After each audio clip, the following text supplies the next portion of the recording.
레위기의 핵심 메시지는 정결과 거룩입니다. 이 정결은 거룩의 기초가 되는 것이라서 레위기의 그 모든 내용을 그냥 한마디로 요약하면 레위기는 이스라엘의 거룩을 위해서 써진 책이다, 이렇게 짧게 요약할 수가 있습니다. 근데 잠시 여러분, 성경에서 거룩의 개념에 대해서 거룩을 왜 어떻게 정의하고 있는지 먼저 살펴볼 필요가 있습니다. 거룩은 있잖아요, 구별되다라는 그런 의미를 가지고 있습니다.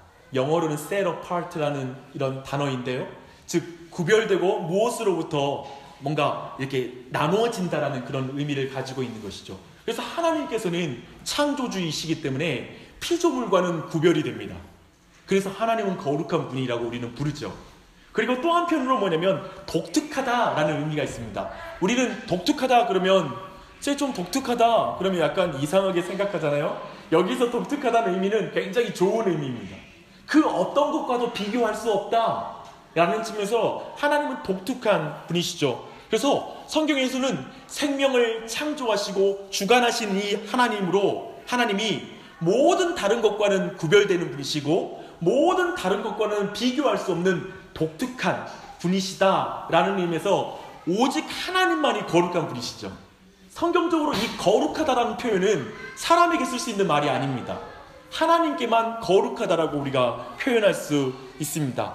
그래서 여러분, 이제 거룩이라는 것이 하나님께만 있다라면 또 한 가지 개념은 뭐냐면 하나님이 계신 곳이 거룩한 곳이에요.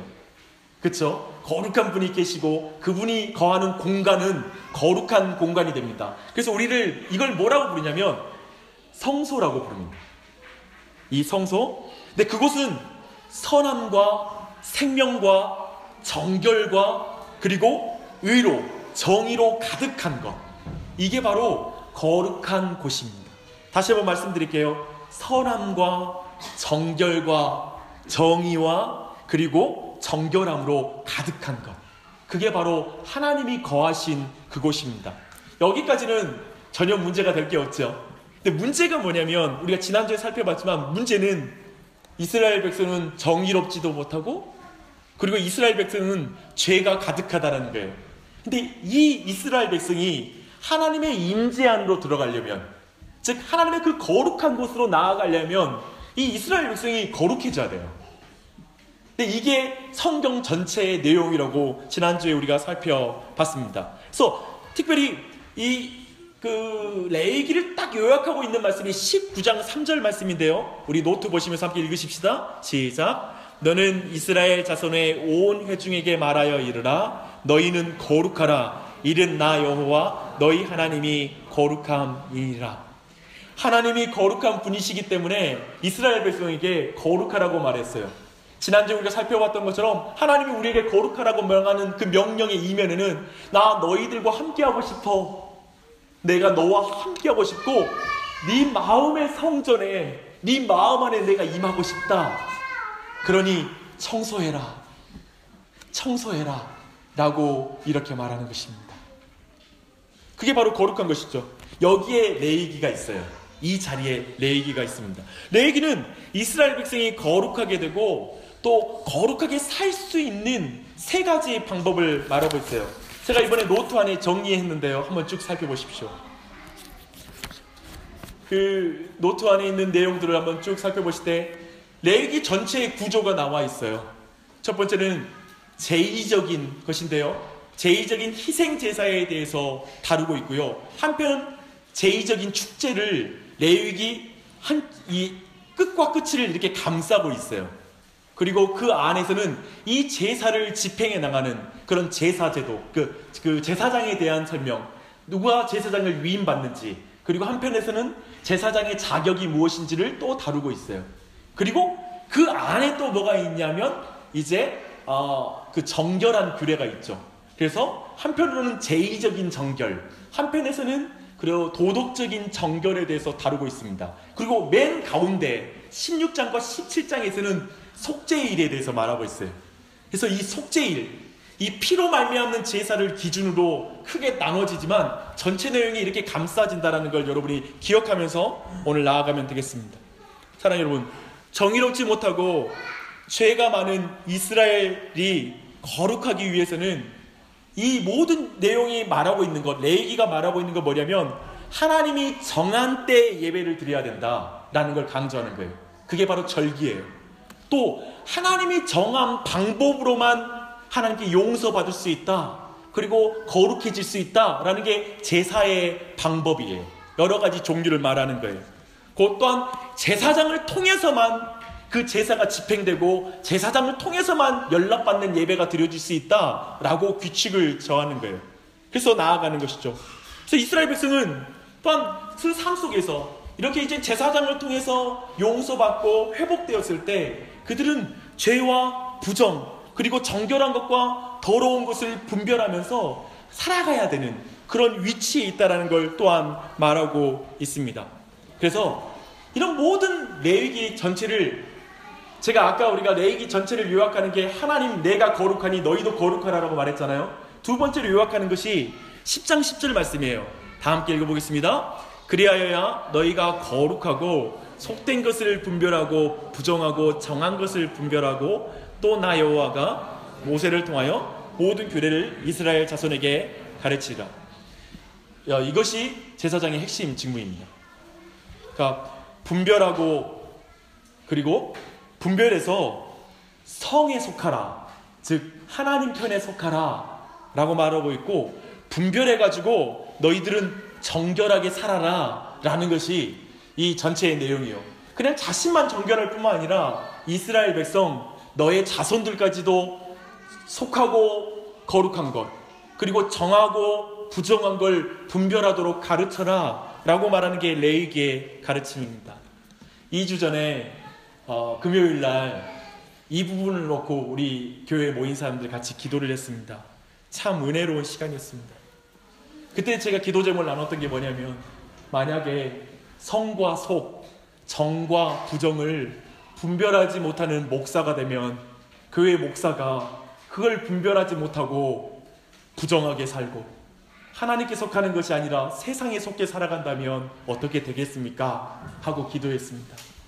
또 한 가지 기도한 건, 아버지 어머니가 거룩하고 속한 것, 그리고 정결하고 부정한 것을 분별하는 분별력이 없어서 자녀에게 그걸 가르치지도 못하고 도리어 자녀들이 볼 때 부정한 삶을 살아가고 이 세상에 속한 삶을 살아가면 어떻게 하면 되겠습니까? 이 시간 온 교회 부모들이 정말 성과 속, 정과 부정을 분별하는 부모가 되게 해주시옵소서 라고 기도합시다 라고 기도 제목을 놓고 간절히 기도했습니다. 여러분, 여기 오지 않는 분, 그날 오지 않으신 분도 뭐 크게 걱정하지 마십시오. 열심히 여러분을 위해서 기도했습니다. 사랑하는 여러분, 이 부분을 분별하지 못하면 결국 어떻게 되냐면 하나님과의 동행의 기쁨을 우리의 신앙에서 누릴 수가 없습니다. 신앙생활을 하고 주일날도 오고 여러 가지 삶의 의무들을 행하고 있지만 정작 하나님의 임재 안에 참된 영적 기쁨을 누리는 신앙생활을 할 수가 없는 것입니다. 요즘 간절한 기도가 있습니다. 여러분, 그 새벽마다 금요일마다 박 목사 흥분해서 지내고 있다는 걸 아실 겁니다.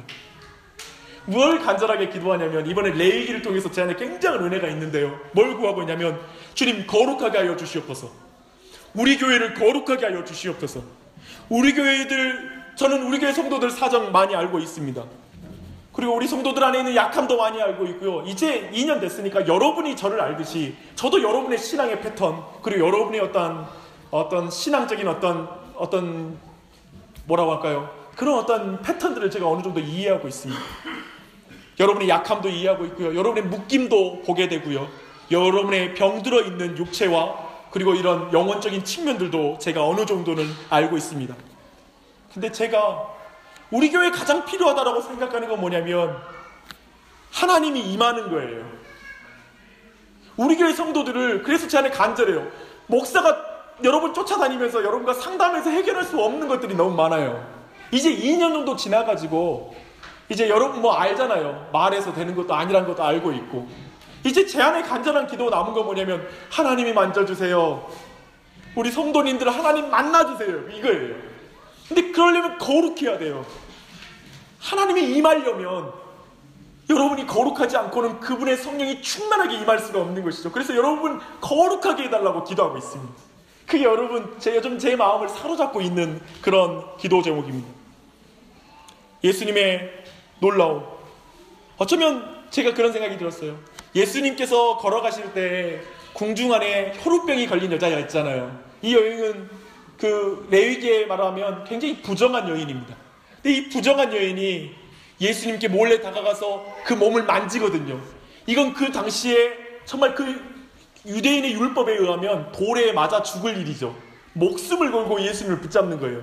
근데 그 부정한 여인이 예수님을 붙잡을 때 믿은 뭐냐면 이분은 구세주이고 이분만이 나를 치료할 수 있어 라는 마음으로 자신이 정말 노출되게 되면 큰 고난이 닥칠 거라는 걸 알면서도 그 여인은 다가가서 예수님을 붙잡는 거죠. 사랑하는 여러분, 여러분이 나는 어떤 도덕적인 삶을 사는지 모릅니다. 여러분의 신앙이 어떤 자리에 있는지 저는 잘 알지 못합니다. 충분히는 알지 못하는 것 같습니다.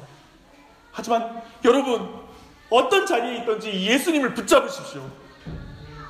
예수님 붙잡지 않으면 여러분 소망이 없습니다. 예수님께 가까이 다가가서 난 너무 부정하지만 주님만 나를 고치시는 분이십니다. 주님만이 날 치료할 수 있습니다. 내 딱딱한 마음, 내 교만한 마음, 내 부정한 마음, 하나님부터 멀어진 마음, 모든 것 다 예수님만 붙잡으니 주님이 고칠 수 있습니다. 그 고백으로 예수님 붙잡으십시오. 그리고 거룩함을 회복하고 그리고 그분의 임재 안에 나아가는 우리 모두가 되기를 바랍니다. 이 은혜, 여러분 모두의 이 예수 그리스도의 은혜, 가장 거룩하신 하나님의 아들이 이미 영적으로 죽은 가장 부정한 우리에게 찾아오셔서 우리를 만져주시는 사건, 이게 바로 16장 17장에 나타난 대속죄일의 은혜일 것입니다. 정말 그날의 그 피로 말미암아 우리는 정결하게 될 수 있는 것이죠. 근데 그 대속죄의 은혜를 통과한 자에게 18장과 20장이 주어지는 거예요. 그리고 오늘 본문이 그 부분의 한 부분입니다. 지금 뭐냐면 거룩한 삶을 살라라는 거예요. 레위기는 결코 종교적인 거룩, 단순히 제의적인 거룩에 머물지 않아요. 뭐냐면 부정한 음식을 먹지 말아라, 시체를 만지지 말아라, 그리고 어떤 동물을 먹거나 하지 말아라, 피부병자에게 그 손에 접촉을 가지면 부정하게 된다. 단순히 이런 것들, 오늘날로 말하면 주일 지켜라, 술 취하지 마라, 여러 가지 기독교인으로서 지켜야 될 종교적인 어떤 형식들, 단순히 그 정도의 문제로 머물지 않아요. 기독교에서 지금 말하는 걸, 레위기가 말하고 있는 건 뭐냐면 이제 그들의 삶 속에서, 일상 속에 들어가서 거룩한 삶을 살라고 말하는 게 18장 19장으로 이어지는 말씀입니다. 그들이 사는 세상 속에서 정의롭고 자비롭고 또 그 인자한 삶을 통해 거룩한 삶을 살아내려고 하나님은 말씀하고 있습니다. 오늘 본문은 아마도 우리 모두에게, 그리고 한국교회에게 분명한 메시지가 있는 말씀이라고 생각합니다. 거룩한 삶이란 주일날 교회에 한 번 오는 차원이 아니라, 그리고 주일날 와서 회개기도 한 번 하면 난 거룩해졌어 라고 생각할 수 있는 게 아니라, 그런 의미에만 머무는 게 아니라 일상에서 공의를 행하고, 그리고 따뜻한 사람으로 다른 사람을 돌보고, 힘겨운 사람들에게 옆에서 격려의 말을 하고 그들의 위로가 되어지고 따뜻한 사람이 되어주는 것, 그 모든 것도 거룩한 삶인 것이죠. 하나님이 기뻐 받으시는 삶의 예배가 되는 것이죠. Living sacrifices가 되는 것이죠. 삶의 제사, 삶의 제물이 되어지는 것이죠. 그런 의미에서 우리 모두 예전에 예수님을 믿기 전에 어쩌면 다른 사람이 봤을 때, 야, 저 사람은 예수 믿을 때하고 그 이후하고 똑같아, 저 사람 교회 다닌다고 하고 자꾸 막 전도도 하고 11조도 한다고 그러고 여러 가지를 다 한다고 하는데 저 사람의 삶은 우리랑 크게 다르지 않아 라고 이러한 인정을 받는다는 건 굉장히 안타까운 일일 것입니다. 그런 의미에서 다시 한번 이 삶의 예배, 이 거룩이라는 게 그 삶의 예배의 거룩이라는 것들을 우리가 안에 재발견했으면 좋겠습니다. 오늘 전 여러분에게 그 가운데 세 가지의 부분, 오늘 본문에 나오는 세 가지의 부분을 나누고자 합니다. 첫 번째는 가정에서 시작되는 거룩한 삶입니다. 오늘 말씀을 보십시오. 3절, 너희 각 사람은 부모를 경외하고 나의 안식일을 지키라. 나는 너희의 하나님 여호와니라. 이렇게 말하고 있습니다. 거룩한 삶을 시작하는데 제일 먼저 부모를 경외하라는 것으로 시작하고 있습니다. 이것은 바로 가정에서부터 거룩이 시작된다라는 그런 의미를 담고 있습니다. 부모를 경외하는 것은, 그래서 부모를 경외한다는 의미는 부모의 생명을 소중히 여긴다는 뜻이죠. 그 의미는 뭐냐면 우리의 생명의 근원이신 하나님을 경외한다라면 너의 육체의 생명의 근원이 되는 내 부모를 공경하는 것이 마땅하다라는 것이 가장 먼저 시작되는 것으로 보여주고 있습니다. 사랑하는 여러분, 부모를 공경하는 것이 생명의 근원이신 하나님을 경외하는 중요한 표현입니다. 제 질문은, 저는 또 이 말씀 안에 보니까요, 그걸 안식이라고 연결시켜요. 3절 봐봐요. 부모를 공경하는 거하고 안식이라고 연결시켜요. 그리고 물론 뒷절에 보니까 우상 숭배하고 또 연결시켜요. 왜 그럴까? 우린 지난주에 한번 살펴봤어요. 근친상간과 이런 가족관계를 깨뜨리는 성번제 가운데 왜 우상 숭배를 넣어놨을까 했을 때 그것과의 둘의 연관성이 있다는 걸 설명했는데요, 동일합니다. 안식일은 우리의 영적인 부모님인 하나님이 나의 생명의 원천이십니다 라고 고백하는 날이에요. 그리고 안식일은 내가 죽어 마땅한 존재인데 예수 그리스도를 통해 다시 생명을 얻었습니다, 감사합니다 라고 고백한 날이 바로 안식일이에요. 주일이에요. 그런 의미에서 연결되는 것이죠. 그래서 근본적으로 하나님을 경외하는 날, 생명을 경외하고 생명의 근원 되신 하나님을 경외하는 것과 부모를 공경하는 것은 연결되는 그런 것입니다. 지난 주일날에 우리 종인 형제님 아버님 우리가 장례식장에 우리 성도님들과 함께 방문했습니다. 저는 그날 장례 예배의 메시지를 준비하면서 제 안에 굉장한 큰 감사가 있었습니다. 어떤 감사가 있었냐면, 종인 형제 아버님이 돌아가시기 전에 제가 아버님을 만났다라는 것, 그리고 아버님을 뵙고 아버님 귓속에다가 제가 이야기했던 말이 너무나 감사하고 그런 기회가 있어서 너무나 감사했습니다. 그 기회에 했던 말은 뭐냐면, 아버님, 종인 형제가 아버지가 낳은 자식인 것처럼 이제 아버님도 아버님을 만드신 하나님을 만나게 될 것입니다 라고 이렇게 전했던 기억이 납니다. 인생의 아버지와 하나님 아버지는 연결됩니다. 기억하십시오. 부모의 생명을 소중히 생각하는 자에게 하나님은 장수의 복을 주겠다고 약속하셨어요. 우리는 그런 말이 있어요. 우리가 부모에게 한 그것을 그대로 내 자식들이 배워서 그대로 한다 라는 말을 우리는 들었어요. 하물며 하나님이 안 보시겠습니까? 부모의 생명을 소중히 여기는 자는, 부모를 공경하는 자는 그가 땅에서 생명이 길리라, 장수하리라. 생명을 소중히 여기는 자는 하나님이 그 사람의 생명도 소중히 여겨준다 라고 성경은 말하고 있습니다. 근데요, 이 말씀 이후에 보니까요, 참 흥미로운 말씀이 있어요. 5절 말씀을 보면, 너희는 화목제물을 여호와께 드릴 때 기쁘게 받으시도록 드리고 그 제물을 드리는 날과 이튿날에 먹고 셋째 날까지 남았거든 불사르라. 셋째 날에 조금이라도 먹으면 가증한 것이 되어 기쁘게 받으심이 되지 못하고 그것을 먹는 자는 여호와의 성물을 더럽힘으로 말미암아 죄를 담당하리니 그가 그의 백성 중에서 끊어지리라.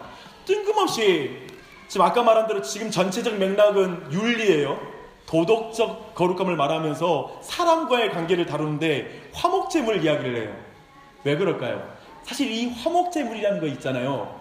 우리는 여러 가지 제사의 종류가 있는데 번제라고 있어요. 제물을 다 태워가지고 남김없이 하나님 앞에 태워드리는 거예요.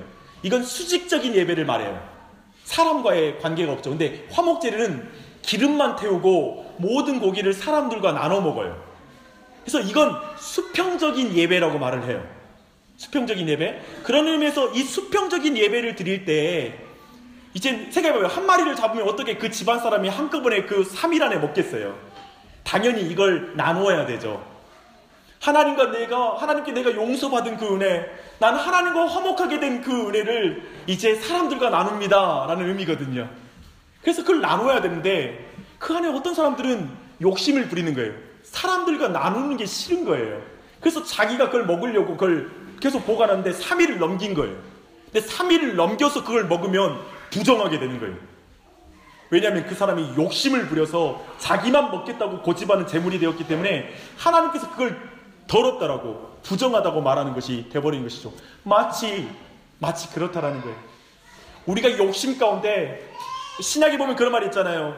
유대인의 사람들이, 그 종교인들이 부모님께 마땅히 드려야 될 공경을 고르반하고 부모님께 드리지 않았던 게 있어요. 그 고르반이 뭐냐면 하나님께 바쳤다라는 거예요. 쉽게 말하면 집안에 있는 제사들마다 딱지를 붙이는 거예요. 이건 고르반. 하나님께 드렸으니까 아버님, 제가 아버님께 드릴 게 별로 없네요 하고 그 고르반 했던 걸 자기가 다 취하는 거예요. 자기가 마음껏 즐기는 거예요. 그걸 하나님은 굉장히 역겹게 보는 거예요. 자식들 안에, 우리 자녀들 안에 그저 내가 고르반 하나님께 드렸으니까. 그리고 화목제물 또한 그렇게. 그래서 결국 부모를 공경하지 않는 것에 대해서 성경은 굉장하게 그걸 나쁜 죄라고 분명하게 말하고 있습니다. 이런 이기적인 욕심 말입니다. 근데요, 제가 교회 다니면서 교회에서 고르반 하면서 부모님을 가장 돌보지 않는 사람이 목사예요. 제가 그래요. 제가 어떠냐면 진짜 서울에 있을 때하고 거의 방불하게 부모님이 요즘 안 찾아봬요. 전화도 잘 안 해요. 그냥 목회하는 거 바쁘다고. 부모님도 그렇게 말해요. 바쁜데 뭐하러 전화하고 오냐. 이제 모든 걸 그냥 익스큐즈가 다 되는 거예요. 근데 제가 정말 악하다, 이번에 말씀을 준비하면서도 내가 지금 틀렸다 라는 사실을 깨닫게 돼요. 8절 한번 봐봐요. 그것을 먹는 자는 여호와의 성물을 더럽힘이라. 더럽힘으로 말미암아 죄를 담당하리니 그가 백성 중에서 끊어지리라 라고 말합니다. 부모를 경외하지 않으면서 안식일을 지킨다고 생각하느냐? 부모를 경외하지 않으면서 너가 성물을 하나님께 드린다고 생각하느냐? 아니, 그렇지 않다. 넌 사실 성찬을 더럽히고 있다. 부모를 공경하지 않는 자는 성찬을 더럽히고 있다라고 말하는 거예요. 오늘날로 말하면. 우리 조금 이따 성찬에 참여할 거예요. 사실 부모를 공경하지 않으면 성찬을 더럽히게 되는 거예요. 다시 한번, 지난 저는 장례식을 치르면서 동일하게 여러분 모두 우리가 공유하며 나갈 건 우리의 부모님. 다시 한번 부모님을 공경하는 것들, 자신의 삶을 돌아보고 그 일을 충실하게 수행하는, 그게 기초다. 그리스도인의 기본은 내 부모를 공경하는 자가 되는 거다. 그게 거룩한 것이다 라고 하나님 말씀하고 있다 라는 걸 딱 여러분이 분명히 잡고 여러분이 적용하시기를 바랍니다. 두 번째는 뭐냐면, 이제 거룩은 이웃을 사랑하는 삶이에요. 9절부터 10절까지 다루고 있어요. 다 함께 읽어보겠습니다. 시작. 너희가 너희의 땅에서 곡식을 거둘 때에 너희 밭 모퉁이까지 다 거두지 말고 내 떨어진 이삭도 줍지 말며 내 포도원의 열매를 다 따지 말며 내 포도원에 떨어진 열매도 줍지 말고 가난한 사람과 거류민을 위하여 버려두라. 나는 너희의 하나님 여호와니라. 이건 자비로운 추수법에 대한 부분입니다. 이건 출애굽기에도 나오고 레위기 안에도 많이 있고요. 신명기에서 반복돼요. 계속 반복적으로 이 자비로운 추수법을 말해요. 뭐냐면 이웃에게 그리스도인은 자비로워야 한다. 하나님의 사람은 이웃에게 자비로워야 한다라는 걸 가르치는 거예요. 곡식을 거둘 때에는 모퉁이에 있는 것을 거두지 않아요. 그리고 과수원의 열매를 일부 남겨둬요. 심지어는 동물들이 와서 먹으라고 말하고 있어요. 그리고 또한 7년마다 돌아오는 안식년에는 이제 수확하지 않고 땅이 스스로 내는 그 모든 곡식은 가난한 자와 그리고 그 거류민들에게 나눠질 것이라고 말하고 있어요. 성경은 굉장히 사회복지 시스템이 굉장히 잘 돼 있죠. 하나님은 그 당시에 정말 그 정글의 법칙이 존재하던 시대에 하나님은 이스라엘 나라를 하나님 나라로 만들고 싶으셨는데 그 나라는 놀랍게도 약자를 보호하는 나라인 거예요. 이웃에 대해서 관대하고 이웃을 보호하고 이웃에게 친절한 나라인 거예요. 그래서 이 모습이 잘 나타나는 게 룻기예요.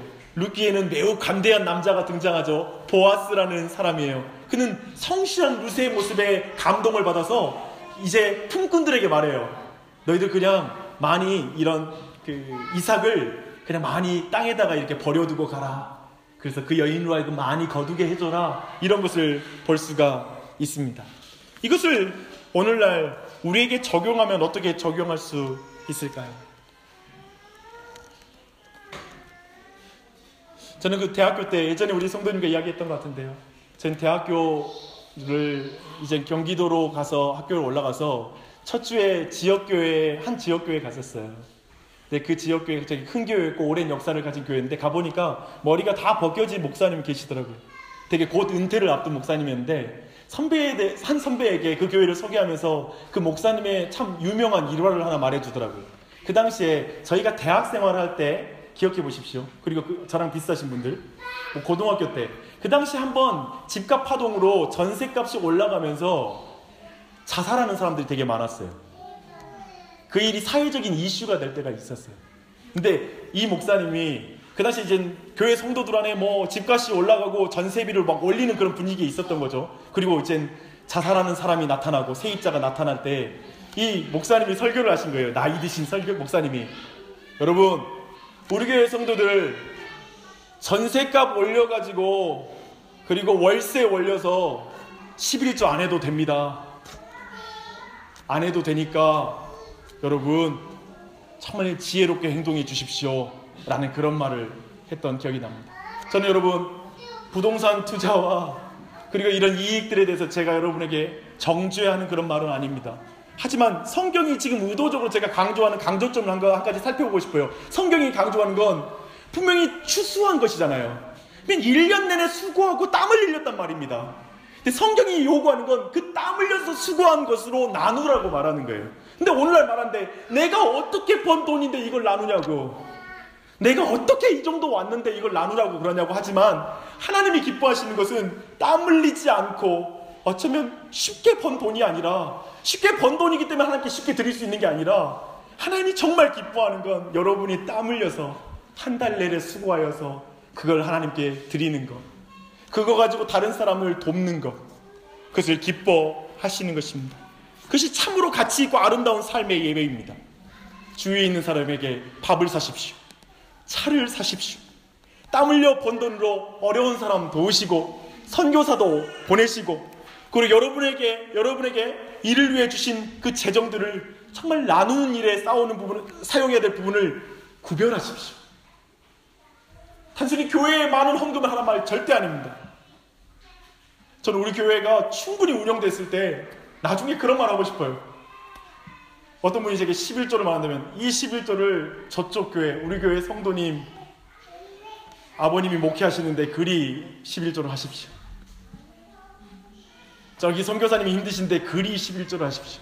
사실 지금은 우리 교회가 충분히 재정이 되지 않고 목회자의 사례가 안 되어서 우리가 충분히 안 되기 때문에 여러분이 11조를 해야지 우리가 교회가 유지될 수 있지만 아마 이런 것들 우리가 충분히 채워진다면 목사님 저 이거 가지고 저 아프리카에 있는 사람들에게 선교헌금으로 쓰시면 안 될까요? 11조를? 그러면 어쩌면 저는 허락할 것입니다. 기꺼이 여러분에게 말씀드립니다. 혹시 교회에 여러분이 헌금하는 게 너무나 어려운 사람이 있다면 말씀하십시오. 저는 그 헌금을 다른 데에다 쓰는 걸 여러분 내가 지지할 것이고 그 헌금을 그쪽으로 힘겨운 사람에게 나아가는 걸 내가 지지하고 보내는 것을 가능하면 제가 상담을 그렇게 해줄 것입니다. 무슨 의미인지 아시겠죠? 여러분의 삶에 나누는 게 있어야 돼요. 넉넉하세요. 추수한 걸 나누세요. 그게 하나님이 기뻐 받으신 거룩이에요. 거룩한 삶이에요. 그걸 말하고 있습니다. 특별히 이번 교회에 여러분과 나누고 싶습니다. 주일날 음식을 준비하는 것은 땀을 흘려야 하는 일이니까 어려운 일이에요. 우리 교회 성도들 이제까지 음식 준비해오고 각 마을별로 잘해왔어요. 감사해요. 근데 저는 여러분이 땀 흘려서 사랑하는 마음으로 준비한 음식이 되길 바랍니다. 저는 우리 교회 음식 굉장히 좋아합니다. 최고로 맛있고 진수성찬일 필요가 없는 것 같습니다. 그냥 작은 음식이어도 너무 좋더라고요. 왜냐하면 우리 교회 성도들이 사랑하는 마음으로 성도들과 나누는 마음으로 땀 흘려서 만든 음식이면 충분한 것이죠. 하나님이 기뻐 받으시는 것이 되는 거죠. 잘하든 못하든. 너무 짜면 안 되고요. 저는 음식에서 사랑을 느낍니다. 그렇지 않아요? 배려를 느껴요. 희생을 느껴요. 그게 하나님이 받으시는 삶의 예배죠. 우리 교회 아직까지는 많은 봉사는 없잖아요. 그쵸? 음식 준비하는 거. 찬양팀 이제 세워졌어요. 정말 우리 교회 사역팀 세워져가는 과정은 굉장히 느리게 가는 것 같아요. 괜찮아요. 그걸 기쁘게 하십시오. 그게 삶의 예배라고 믿고 하십시오. 오늘 이 말씀과 함께 마지막으로는 11절로 18절까지는 정의를 추구하는 삶입니다. 이제 한 단계 넓혀서 직장 안에서, 사회 안에서 거룩한 삶을 다루고 있습니다. 그건 공의와 정의를 추구하는 삶을 살아가라는 거예요. 첫 번째, 도둑질하거나 속이거나 거짓 맹세하는 것은 하나님의 이름을 욕되게 하는 것이다. 피고용인과 비정규직인 이웃을 억압하지 말고 착취하지 말고 일용직 품꾼의 싹스를 아침까지 밤새도록 두는 임금체불을 하지 말며 장애인을 위험에 빠뜨리거나 차별하지 말라. 고용에 있어서 차별을 두지 말라. 이것은 고아와 과부의 하나님을 경외하지 않는 것이다. 사람을 외모로 판단하여 재판을 굽게 하지 말라. 팩트에 충실한 재판을 해야 된다. 너는 루머를 만들어 여론 재판을 하는 시도를 하지 마라. 그렇게 해서 동료의 피를 흘려서 이익을 도모하지 말아라. 다른 사람 죽여서 승진하거나 성공하려고 하지 말아라. 나는 그 사람의 하나님이기도 하다. 혹 원수가 있거든 네가 원수 같지 말고 원망하지도 말아라. 내 이웃을 내 몸과 같이 사랑해라. 이렇게 말하고 있습니다. 근데 제가 여기서 주목하는 게 뭐냐면, 내 하나님은 계속 하나님께서 이 모든 말씀마다 끝날 때마다 뭐라고 하냐면 나는 여호와니라, 나는 여호와니라, 이걸 반복해요. 2절, 3절, 4절, 10절, 12절, 14절, 18절 계속해서 나는 여호와니라, 나는 여호와니라, 이걸 반복하는 걸 왜 그럴까요? 이렇게 말하는 거예요. 나 여호와야, 이 명령을 지켜라. 내가 선하고 생명을 존중하고 내가 정결하고 내가 정의로 가득한 그 거룩한 나 하나님이다. 그러니 내가 선택한 너를 통하여 난 거룩한 나라를 이룰 것이다. 너도 생명을 소중히 여겨라. 선해라. 너도 정결해라. 너도 정의로 가득해야 된다. 너는 왕같은 제사장이기 때문이다. 나는 여호와라, 나는 여호와라, 나는 여호와라. 너는 내 백성이라, 너는 백성이라 라는 말이 계속 반복되는 것이죠. 이 명령은 거룩한 하나님을 믿지 않고는 지킬 수 없는 명령이에요. 이런 의미도 담고 있어요. 알잖아요. 착하게 살아봤자 뭐하고. 어제 미용실에 갔는데 옆에 계신 아주머니가 돈 많이 벌고 봐야 돼, 착해봤자 뭐해. 그 말씀 하시더라고요. 맞아요. 돈 많아봐야 뭐해. 아니 뭐 돈 많아봐야 돈 많으면 좋지. 착해봐야 뭐해. 돈이 많고 봐야지 라고 말하는 거죠. 이런 세상 속에서 어떻게 이 말씀 지켜요? 오직 내가 여호와라, 너는 내 백성이야. 이 정체성, 내가 믿는 하나님을 믿지 않고는 이걸 행할 수 없다라는 걸 말하고 있는 거예요. 하나님 믿으십시오. 여러분 하나님의 왕같은 제사장입니다. 아멘. 거룩하게 되기 위해 여러분이 거룩한 삶을 사는 것 아닙니다. 거룩하신 하나님의 아들 예수 그리스도께서 부정한 당신을 위해서 부정하게 되시고 죄의 형벌을 받으셨습니다. 그래서 예수님을 믿는 자는 그의 보혈로 깨끗하게 씻겼습니다. 이제 여러분은 다른 목적이 아닌 거룩한 삶을 추구할 수 있게 되었습니다. 거룩한 자녀가 되기 위해서 거룩해지는 게 아니라 거룩한 자녀니까 거룩해야 돼요. 자녀다워져야 돼요. 그래서 거룩한 삶을 살아야 돼요. 그래서 여러분한테 말하고 싶습니다. 제안합니다. 늘 예수님이라면 어떻게 하셨을까라고 질문하며 거룩한 자녀로 가정에서 시작하십시오. 예수님이라면 이때 아빠로서 어떻게 할까? 남편으로서 어떻게 할까? 부끄러워요, 이런 말 하기에도. 우리 삶 알잖아요. 얼마나 남자가 이기적인지 몰라. 저도 그래요. 근데 이걸 놓치면 안 돼요. 예수님이라면. 그리고 직장과 사회에서 그렇게 나아가십시오. 매일 아침 주님께 속하여 구별되게 살 수 있도록 도와주시옵소서. 거룩한 나라가 되게 하여 주시옵소서. 주님 성령님을 통해 오늘도 도와주시옵소서. 모세처럼 간구합니다. 하나님, 주님과 동행하지 않으면 가나안 땅에 들어가는 게 의미가 없습니다. 주님이 함께하지 않으면 가나안 땅에 가는 게 의미가 없습니다. 주님 나와 함께 해주십시오. 그러니 날 거룩하게 하여 주시옵소서 라고 기도하십시오. 무엇이 좋은 교회입니까? 좋은 교회는 거룩한 교회입니다. 하나님이 인재한 교회입니다. 교회가 자라가고 사람이 많아지면서 여러 가지 변화가 있을 수 있겠지만 이것만은 분명히 하십시다. 교회는 다 갖추지 못해도 괜찮으나 하나님의 인재를 상실하면, 거룩성을 상실하면 끝입니다. 반대로 많은 것이 부족할 수 있으나 하나님과 동행하는 성도님들 계시면, 하나님과 동행하는 목사가 있으면 그 교회 충분하지 않겠습니까? 거룩에 대한 갈망, 하나님의 임재에 대한 갈망 다시 한번 일으키십시오. 불일 듯 내 안에 일으켜달라고 기도하세요. 주님 내게 임하여 주시옵소서. 이 시간에 함께 좀 기도하십시다. 기도하시다. 다시 한번 이 말씀, 다시 한번 하나님, 하나님께서 그런 말씀하셨거든요. 이스라엘 백성에게, 야 너희들끼리 그냥 가나안 땅에 올라가. 나는 너희들 같이 못 가. 내가 너희들과 같이 가다가는 너희들과 충돌하여 너희를 죽이게 될까요? 왜냐하면 너희들은 부정하기 때문에 그렇다 라고 말했을 때 모세가 말해요. 아니요, 하나님이 안 가면 나도 안 가요. 가나안 땅은 내게 의미가 없어요. 여러분, 인생의 경주를, 인생의 가나안 땅에 여러분도 가고 싶지 않습니까? 성공, 안락함, 충만함, 여러분 열심히 살고 있잖아요. 그런데 하나님과 동행하지 못하면, 하나님이 여러분 안에 계시지 않으면 무슨 성취가 의미가 있겠습니까? 무엇이 여러분을 만족시키겠습니까? 이 시간 기도하실 때 우리 가정에, 그리고 내 안에, 내 남편에게, 내 아내에게, 내 아이들에게, 우리 교회에 하나님 계시소서, 임재하여 주시옵소서, 우리 교회 거룩하게 하여 주시옵소서, 성령으로 역사해 주시옵소서. 함께 우리 한번 주여 한번 외치고 기도하십시다.